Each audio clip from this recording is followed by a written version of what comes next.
दुनिया में सैन्य ताकत बढ़ाने की होड़ अब छठी पीढ़ी के फाइटर जेट्स तक पहुंच चुकी है। अमेरिका ने अपने F-47 फाइटर जेट की घोषणा कर दी है, जिसे बोइंग विकसित कर रहा है। वहीं चीन पहले ही अपने J-36 फाइटर जेट पर काम कर रहा है।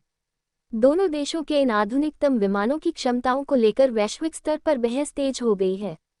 आर्टिकल में हम जानेंगे कि अमेरिका और चीन के इस फाइटर जेट्स की जंग में कौन कितना आगे है।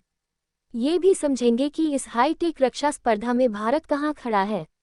अमेरिकी राष्ट्रपति डोनाल्ड ट्रंप ने घोषणा की कि F-47 दुनिया का पहला पूर्ण रूप से छठी पीढ़ी का मानवयुक्त फाइटर जेट होगा।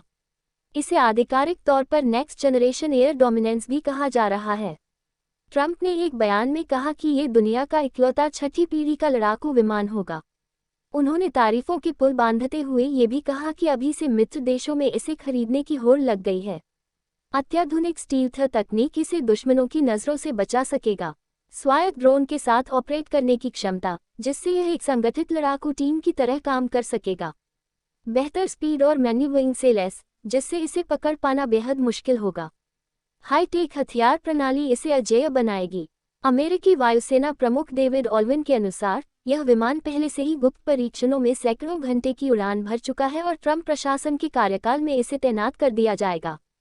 चीन ने अपने J-36 फाइटर जेट की गोपनीयता बनाए रखी है। इसे चेंगडू एयरक्राफ्ट कॉरपोरेशन विकसित कर रहा है। हाल ही में इसकी कुछ तस्वीरें और वीडियो सामने आए हैं, जिसमें इसे J-20 के साथ उड़ान भरते देखा गया।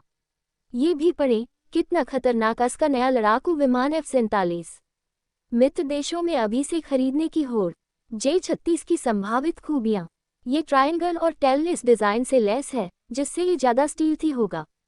इसमें 3 WS-10C टर्बोफैन इंजन है, जो इसे हाई स्पीड और ऊंचाई पर लंबी दूरी तक उड़ान भरने में मदद करेंगे।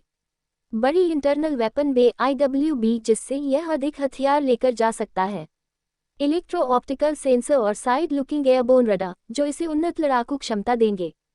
हालांकि विशेषज्ञों का मानना है कि J-36 अभी विकास के शुरुआती चरण में है और चीन ने इसे छठी पीढ़ी का जेट कहकर सिर्फ प्रचार किया है।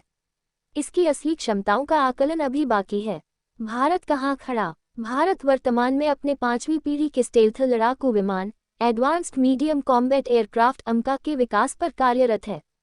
हाल ही में सुरक्षा मामलों की कैबिनेट समिति ने इस परियोजना के लिए लगभग 15,000 करोड़ रुपए की मंजूरी दी है, जिससे AMCA के विकास और प्रोटोटाइप उत्पादन का मार्ग प्रशस्त हुआ है।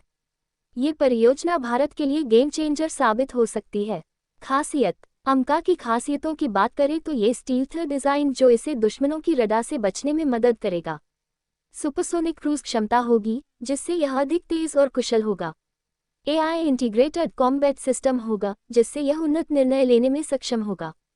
डायरेक्ट एनर्जी वेपन्स का उपयोग इसे भविष्य की तकनीकों से लैस करेगा। हालांकि AMCA भी शुरुआती चरण में है और इसे तैयार होने में कम से कम 1 दशक लग सकता है।